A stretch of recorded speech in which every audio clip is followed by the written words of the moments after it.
आइए बीजक आध्यात्मिक यात्रा में आप सबका हार्दिक अभिनंदन, स्वागत। आज सद्गुरु बीजक स्वरचित शब्द प्रकरण के 70 नंबर के शब्द पर कुछ विचार करें। इसमें साहेब जीववध और मांसाहार करने वाले व्यक्तियों को चेतावनी देते हैं और पशु बलि करने वाले देवताओं के नाम पर उनका भी वे विवेचन करते हैं। वे कहते हैं जसमास पशु की, तसमास नर की, रुधिर रुधिर एक सारा जी। पशु की मांस भखे सब कोई, नर ही न भखे सियारा जी। ब्रह्मकुलाल मेदनी भैया, उपज विनस कित गैया जी। मांस मसरिया तय पै खैया, जो खेतन में बोइया जी। माटी के करी देवी देवा, काट काट जीव दैया जी। जो तोहरा है सांचा देवा, खेत चरत क्यों न लैया जी। कहें कबीर सुनो हो संतो, राम नाम नित लैया जी। जो कुछ कियऊ जिभ्या के शारथ, बदला पराया दैया जी। साहेब मांसाहारियों पर बड़ा करारा चोट करते हैं। देखो, मनुष्य के साथ साथ जो अन्य प्राणियां हैं सभी दया के पात्र हैं। मनुष्य के साथ तो प्रेम का वर्ताव करे, अन्य प्राणियों के साथ दया का वर्ताव करे। जहां तक शक्ति चले किसी पर किसी प्रकार से दुख मत पहुंचाओ। साहब कहते हैं तुम मांस खाते हो, रक्त पीते हो पशुओं के, जानवर के, और देवी देवताओं का आड़ लेते हो, है ना। साहेब कहते हैं जैसे अन्य प्राणियों के जो मांस है वैसा ही तो मनुष्य के मांस है। जसमास पशु की, तसमास नर की, रुधिर रुधिर एक सारा जी। जैसे अन्य पशुओं के जो मांस होते हैं घृणित, आपका शरीर घृणित है, वैसा ही अन्य जानवरों के भी शरीर घृणित है। आपके दांत एक टूट जाता है, उसको आप मुख में रखना नहीं चाहते, तुरंत फेंक देते हैं। आपके दांत टूटने पर जो रक्त बहता है उस रक्त को भी आप पानी से बार बार धोते हैं। मांस का टुकड़ा अगर आपके शरीर से कोई अलग हो जाए, अब बिल्कुल रखना नहीं चाहेंगे, कचड़े में फेंक देंगे, मिट्टी में गाड़ देंगे, गल जाए, खराब हो गया। और तुम पशुओं के मांस के बड़े चाव से खाते हो। साहेब कहते हैं जिस प्रकार आदमी का मांस है वैसे ही पशु का मांस है, लेकिन तुम मनुष्य के मांस को घृणा करके उसको तो त्यागते हो, मतलब घृणा करते हो उससे। शरीर का कोई भाग कट जाता है उसको पास रखना नहीं चाहते, और पशुओं के मांस को तुम खाए चले जाते हो। जैसे तुम्हारे शरीर है वैसे अन्य प्राणियों के शरीर है घृणित, अधम शरीर। इसीलिए गोस्वामी तुलसीदास जी ने कहा है ना, छित जल पावक गगन शमीरा, पांच तत्व यह अधम शरीरा। अधम कहते नीच, मैंने कहा था ना गंदगी का पिटारा, इसलिए अधम कहते। लेकिन यही नरक स्वर्ग अपवर्ग निशेनी भी है। भक्ति मार्ग में लगा करके हम इस जीवन का सही उपयोग कर सकते हैं। तो साहब कहते आप अपने शरीर के मांस से तो घृणा करते हो, लेकिन अन्य पशुओं के मांस को बड़े चाव से खाते हो। जैसे तुम्हारे शरीर के मांस घृणित है वैसे अन्य प्राणियों के रक्त और मांस भी घृणित है। जैसे तुम्हारे शरीर में रक्त है वैसे ही रुधिर रुधिर एक सारा जी, एक समान ही दूसरे के शरीर में भी रक्त होते। पशु की मांस भखे सब कोई, नर ही न भखे सियारा जी। साहेब कहते हैं आदमी बकरे, भेड़, सुअर जैसे निकृष्ट प्राणियों को तो खा जाते हैं, लेकिन मनुष्य के शरीर से घृणा करते हैं, मनुष्य के मांस से घृणा करते हैं। और साहेब यहाँ तक गिनाते हैं, नर ही न खाए सियारा जी। नर की जो मांस है उसको सियार भी नहीं खाते। कुछ लोगों का कहना है कि सियार तो खाते तो है लेकिन कुछ कम खाते हैं। जैसे भी हो, ये शरीर को जिसको हम सियार कहते हैं, निकृष्ट प्राणी, वो भी खाने से इंकार कर देता। तो मनुष्य को जो शरीर इतनी घृणित है उसको सियार भी नहीं खाता। और पशु के मांस बड़े चाव से लोग खाते हैं, मांसाहारी लोग। देखो पशुओं के मांस कितने काम आते हैं, मर जाने के बाद भी। हाथी के दांत के खिलौना बने भांति भांति, एक भजन है उसमें लिखते हैं। बकरे के खाल ढोल बन करके बजते हैं मंदिरों में। हाथी के दांत के बड़े आभूषण बनते हैं। और अनेक प्राणियों के जो शरीर है वो मर करके भी लोगों के काम आते हैं, मनुष्यों के काम आते हैं। इसलिए सदगुरु कबीर ने कहा है ना एक जगह, मानुष तेरा गुण बड़ा, मांस न आवे काज, हाड़ न होते आभरण, त्वचा न बाजन बाज। हे मनुष्य, तेरे गुण के कारण तेरे को पूज्य माने जाते हैं, अन्यथा जानवर के चाम भी तो बाजे बज जाते हैं, लेकिन तुम्हारे चाम कोई काम के नहीं है ना। इतना घृणित है। तो केवल गुण के कारण मनुष्य पूजे जाते हैं इस संसार में। अपने गुण के कारण अन्य प्राणियों को अपने कब्जे में ले लेता है और गुलाम बना लेता है, उनसे काम लेता है।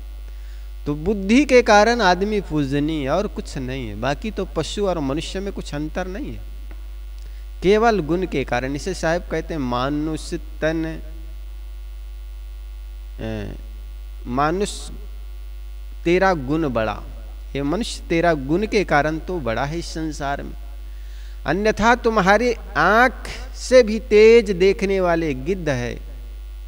गिद्ध के आंखों की रोशनी बड़ी तेज होती, दूर तक देख लेती। यहां से सैकड़ों फीट ऊपर उड़ते हुए गिद्ध मांस के टुकड़े जमीन पर पड़ा हो तो उसको देख लेता। चीता बहुत तेज दौड़ सकता है, मनुष्य से कई गुना ज्यादा। हाथी या अन्य जानवर, गधा, मनुष्य से कई गुना भार उठा करके चलता है। कोयल मनुष्य से कहीं मधुर आवाज बोल लेता है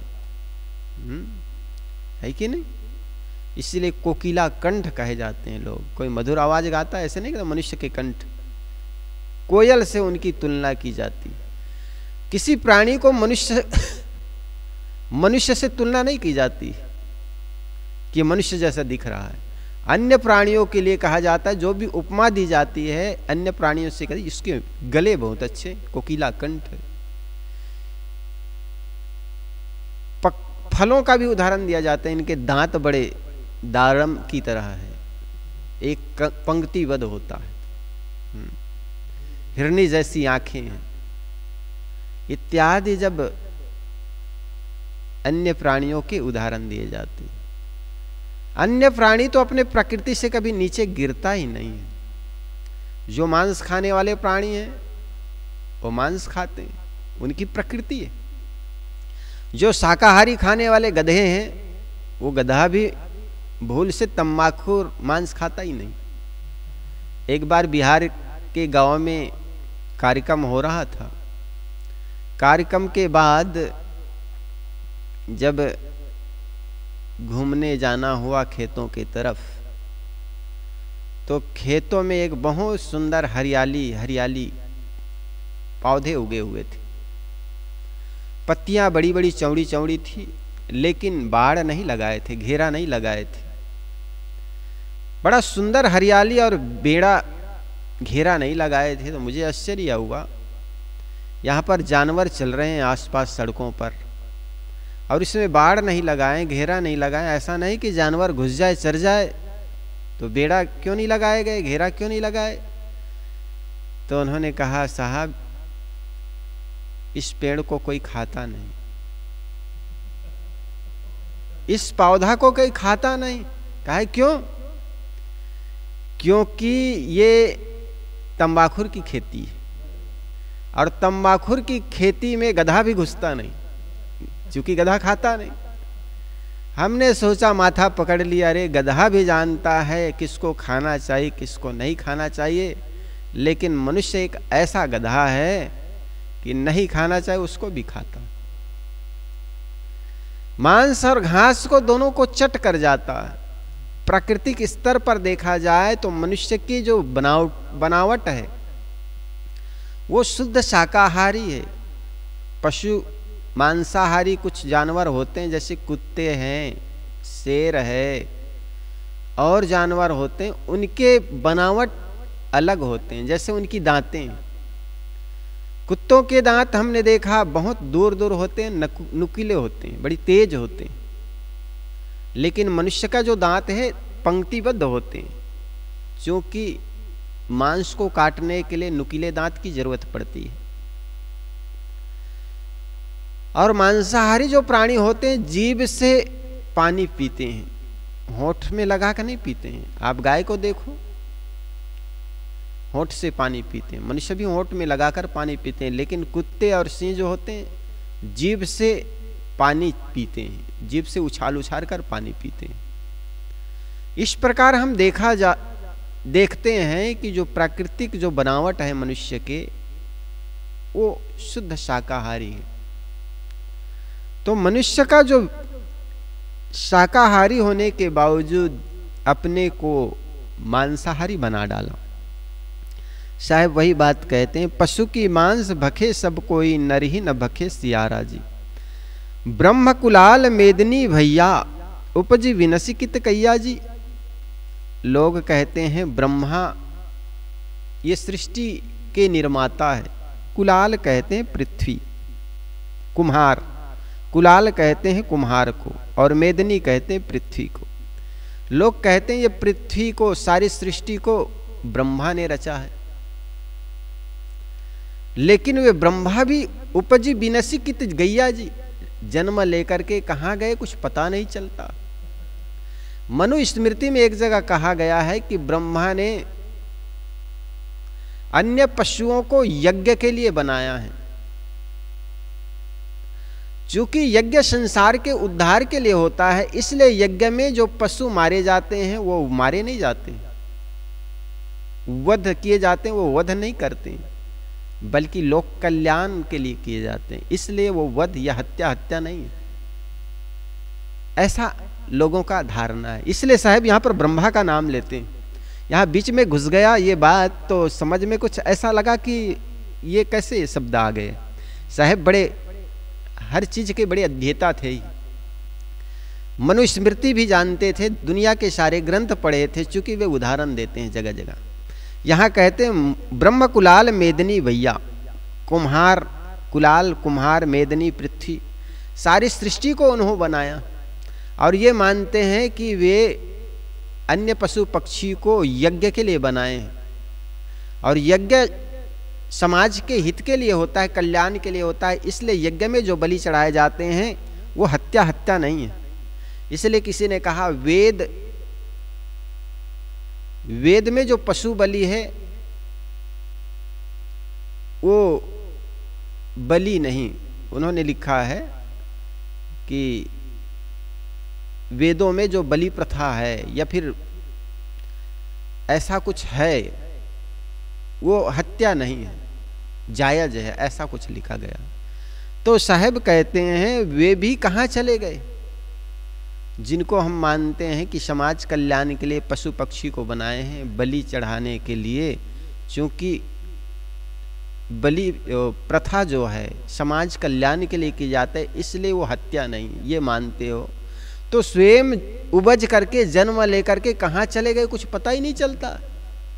यहाँ पर साहब ब्रह्मवादियों को भी, ईश्वरवादियों को भी ये व्यंग में लेते हैं।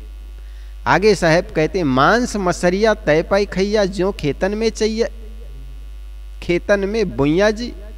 आप कहते हो कि हमारे देवी देवता ये मांस मांगते हैं, बलि प्रथा बलि मांगते हैं। होता है ना कई जगह, कहीं दुर्गा है, कहीं चंडी है, कहीं काली है, कहीं कामाख्या देवी है।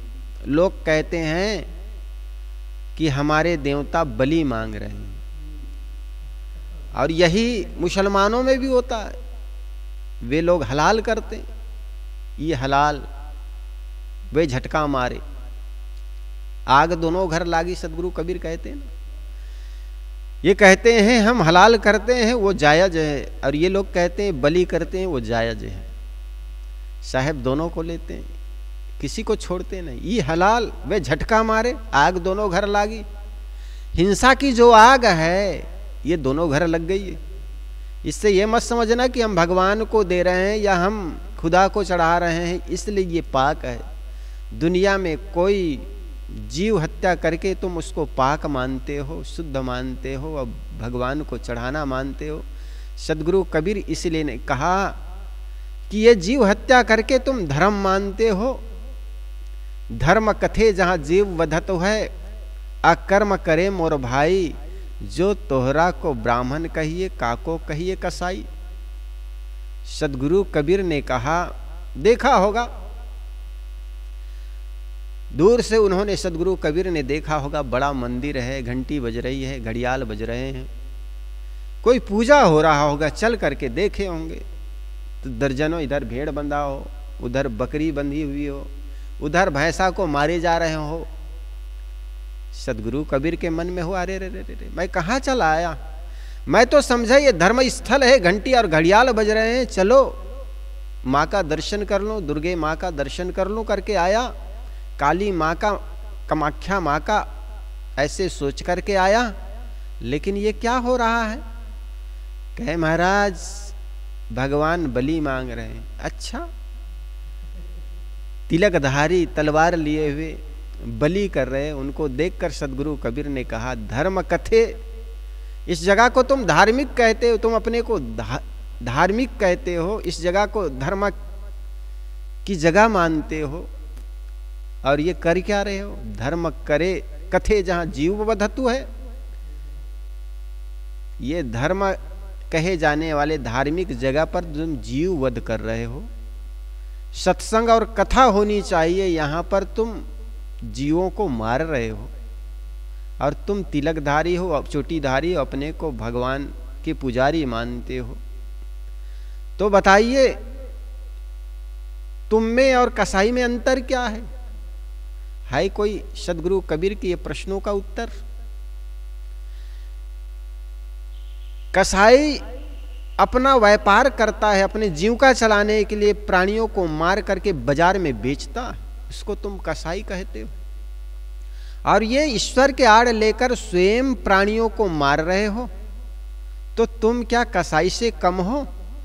तो साहब के सामने एक प्रश्न कर देते हैं, जो तोहरा को ब्राह्मण कहिए तो काको कहिए कसाई। अब ये बात लोगों को चोट लग सकती है कि कबीर साहब पंडितों का खंडन है। पंडितों का खंडन नहीं, ये प्रश्न करते हैं।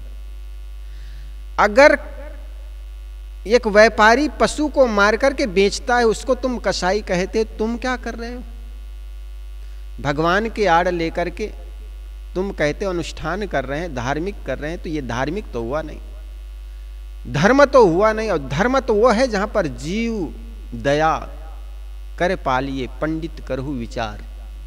दया, गोस्वामी तुलसीदास जी महाराज भी कहते हैं, दया धर्म का मूल है, पाप मूल अभिमान, तुलसी दया न छाड़िए, जब लग घट में प्राण।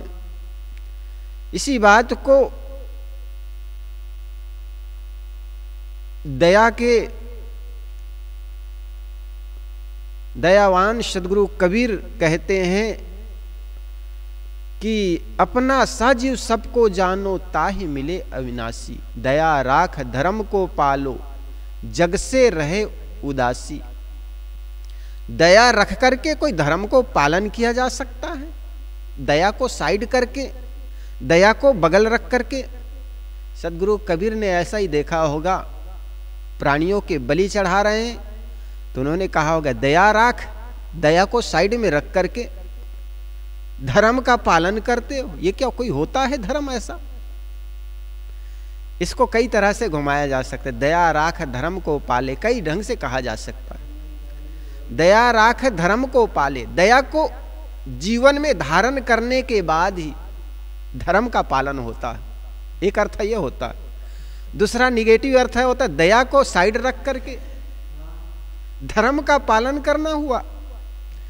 दया को बाहर रख करके तुम बलि चढ़ा रहे हो, कहते हो हम धर्म कर रहे हैं, ये कौन से धर्म है?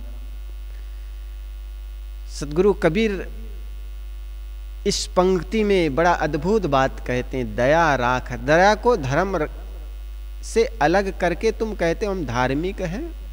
ये कैसा धार्मिक जो प्राणियों को ही मारते हो, बलि चढ़ाते हो, हलाल करते हो?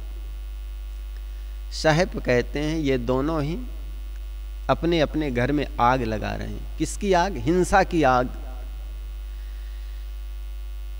कुछ लोगों ने कहा वेद में जो जीव हिंसा है, हिंसा ना भवती। वेदों में जो हिंसा है वो हिंसा नहीं है। तो महात्मा बुद्ध ने कहा कि अगर वेदों में हिंसा है तो मैं ऐसे वेद को नहीं मानता। तो वेद के मानने वाले लोगों ने कहा फिर तो तुम नास्तिक हो। वेद निंदको नास्तिका, वेद की निंदा करने वाले नास्तिक हैं। जब महात्मा बुद्ध ने कहा अगर वेदों में हिंसा है तो मैं उसको स्वीकार नहीं करता हूं, तो लोगों ने कहा वेद को अस्वीकार करते हो, वेद की निंदा करते हो, तुम नास्तिक हो। जो महात्मा बुद्ध दया धर्म की बात करते हैं, जिन्होंने पंचशील में से एक शील दया माना, वो नास्तिक कैसे? जिन्होंने मनुष्य मात्र को समानता की अधिकार दी, उन्होंने कहा ना कोई बड़ा ना कोई छोटा, मनुष्य मनुष्य है और सबको अपना कल्याण का अधिकार है। आदमी सुधरना चाहिए, बस अपने स्वभाव को सुधारे। और यही कारण है कि अंगुली माल जैसे हत्यारा डाकू भी संत बन जाया करते हैं। उनके पास बहुत से ब्राह्मण आए, उनके शिष्य हो गए। बहुत से ऐसे लोग आए जो चर्मकार थे, जो अन्य जिसको नीच कहते ऐसे समाज के लोग आए जिनको उन्होंने गले लगाए। अपना सा जीव सबको जाने ताहि मिले अविनाशी। सदगुरु कबीर तो कहते हैं जो व्यक्ति अपना सा ही सबको जाने, जिसको किसी कवि ने बड़े अच्छे पंक्ति बद्ध किया, तुझ में राम मुझ में राम सब में राम समाया है, मुझ में राम तुझ में राम सब में राम समाया है। कर लो सभी से प्यार बंदे, कोई नहीं पराया है।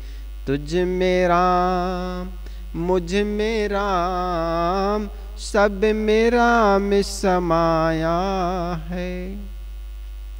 साहब कहते हैं अगर तुम मानते हो कि हम अपने देवी को या देवता को बलि चढ़ाते हैं चूंकि हमारे देवता मांगते हैं, और मुसलमान कहते हैं हम खुदा के नाम पर बलि हलाल करते हैं, तो मानो सदगुरु कबीर उनके सामने प्रश्न रखते हैं। मांस मसरिया तय पै खैया, ज्यों खेतन में बोइया जी। माटी के करी देवी देवा, काटी काटी जीव दैया जी। तुम अगर मांस मसरिया खाते हो, माछ मछली खाते हो, और वैसे ही खाते हो जैसे तुमने खेती की है, खेतों में बोते हो फसल, उसको काट करके खाते हो, वैसे ही तुमने क्या मांस और मछली को खेतों में बुआई किए हो क्या? कुछ लोगों का कहना है कि अंडा शाकाहारी। अब जरा सोचो कैसे कैसे लोग होते हैं। शाकाहारी है तो कौन से झाड़ में लगता है? अंडा भी किसी माँ का लाल है और अंडा को शाकाहारी कहना ये दुष्टों की चाल है।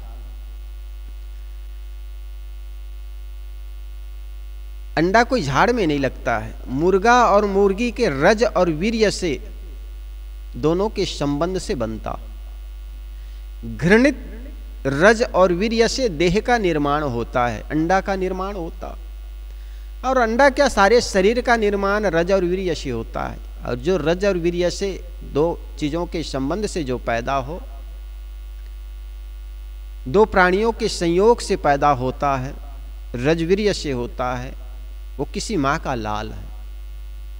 उसको भी पीड़ा होती है, उनको भी दर्द होता है। जैसे तुम्हें एक कांटा चुभाने से तुम्हें दर्द होता है, किसी बिच्छू को देख करके दूर से ही भाग चले जाते, ये काट ना ले, खा ना ले, और तुम बड़े प्रेम से पालते हो मुर्गी या मुर्गा को, और जब अंडा देता है तो उनके बच्चे को ही खा जाते हो। जरा सोचो। और हम चाहते हैं कि हमारे बच्चे हमको सुख दे, और तुम दूसरे के बच्चे को आहार बनाकर खाए जा रहे हो। आप चाहते हैं कि हमारे बच्चे राम और कृष्ण जैसे हो, और जिस कोख से एक माँ बच्चे को जन्म देती है, उसी कोख में मांस का टुकड़ा या अंडा रखता हो, या खाती हो या खाते हो, तो जरा सोचो, उस कोख से, उनके गर्भ से राम जन्म लेगा, कृष्ण जन्म लेगा, या राक्षस रावण या कंस जन्म लेगा? इसलिए अगर ये चाहते हो कि हमारे बच्चे हमें सुखी करे, सुख दे, तो आप भी किसी के बच्चे को दुख मत पहुंचाओ। किसी ने कहा है, 4 वेद 6 शास्त्र में बात लिखी है दो, सुख देने सुख होता है, दुख देने दुख हो। हर प्राणी सुख चाहता है, इसलिए किसी को दुख मत दो, किसी के साथ बुरा मत करो। साहब कहते हैं, तुम कहते हो कि हमारे देव मांगते हैं, तो साहब कहते हैं, अगर तुम्हारे देव मांगते हैं तो माटी के करी देवी देवा, काटी काटी जीव दैया जी। अगर तुम कहते हो ये पत्थर मिट्टी लकड़ी के बना करके देवी देवता हमारे मांग कर रहे हैं, और काट काट के तुम देते हो, तो जो तोहरा है सांचा देवा खेत चरत क्यों नहीं लिया जी? तुम्हारे देवता अगर सच्चे हैं तो मैदान या खेतों में चर रहे जानवरों को लेकर के क्यों नहीं खा जाते? तुम ही क्यों बलि चढ़ाते हो? साहब के ये प्रश्नों का किसी के पास उत्तर है क्या? न तो पंडित के पास है, न तो मौलवी के पास है। अगर तुम्हारे खुदा के नाम पर तुम हलाल करते हो, तो भाई मैदानों में पड़े जानवर को, बकरे को ला करके खा लेते, तो जान जाते भी इनके खुदा, इनके अल्लाह या इनके देवता देवी मांस खाते हैं। लेकिन हमने तो कभी नहीं देखा। तुम उनकी आड़ लेकर बलि चढ़ाते और तुम ही खा जाते हो। जब भी तुम चढ़ाए हो कभी खाया नहीं, सुबह का पड़ा हुआ शाम तक पड़े रहे, और तुम लौट करके ही खा गए, लौटा करके ही खा गए। तो साहब यही बात कह रहे हैं, जो तोहरा है सांचा देवा, तुम्हारे देवता सच है और वर्षों से भूखा है, तो भाई ये चर रही है जानवर, उसको खा ले। पशु पक्षी चर रहे हैं, उड़ रहे हैं, उसको खा ले। तुम तो ये मानते हो ना, इनके ही से हमारी सृष्टि चल रही है, तो फिर लेकर के वो स्वयं खा नहीं लेते? क्यों नहीं खा लेते? साहेब कहते, जो तोहरा है सांचा देवा खेत चरत क्यों नहीं लैया जी। कहें कबीर सुनो हो संतो, राम नाम नित लैया जी। जो कुछ कियो जिभ्या के स्वार्थ, बदला पराया दैया जी। आप कहते हो कि इसी के नाम पर हम बलि चढ़ाते हैं, हम राम राम करते हैं, ओम नमः शिवाय करते हैं, या और किसी मंत्रों का जाप करते हैं, हमको पाप नहीं लगेगा। साहब कहते हैं, तुम कुछ भी करो, जो कुछ कियो जिभ्या के स्वार्थ, इस जीव के लोलुपता में पड़ करके तुम जीव हत्या किए हो, बलि चढ़ाए हो, उसका पाप आपको भोगना पड़ेगा।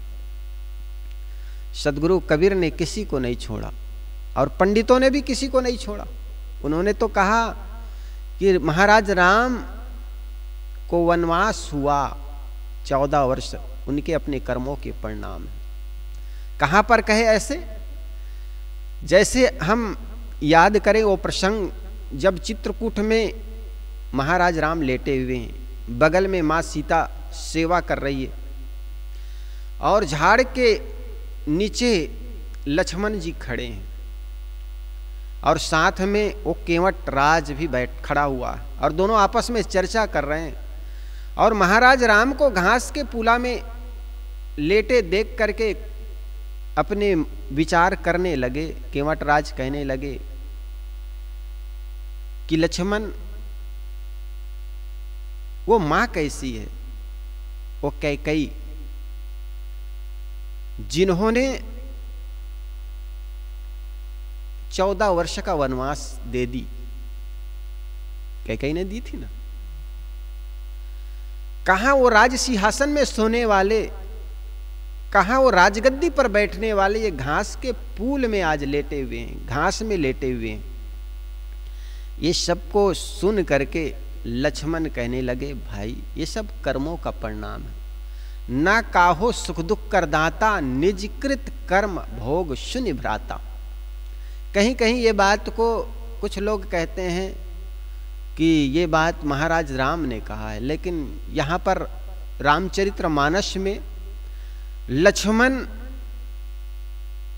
कहते हैं केवट राज को, तो केवट राज को समझा रहे हैं नहीं, और जो उस रात में समझाए हैं उसको लक्ष्मण नीति कहते हैं। ना काहो सुख दुख करदाता, निजकृत कर्म भोग शून्य भ्राता। हे भाई, इस दुनिया में ना कोई सुख दुख देने वाला है, बल्कि अपने कर्मों का फल सबको भोगना पड़ता है।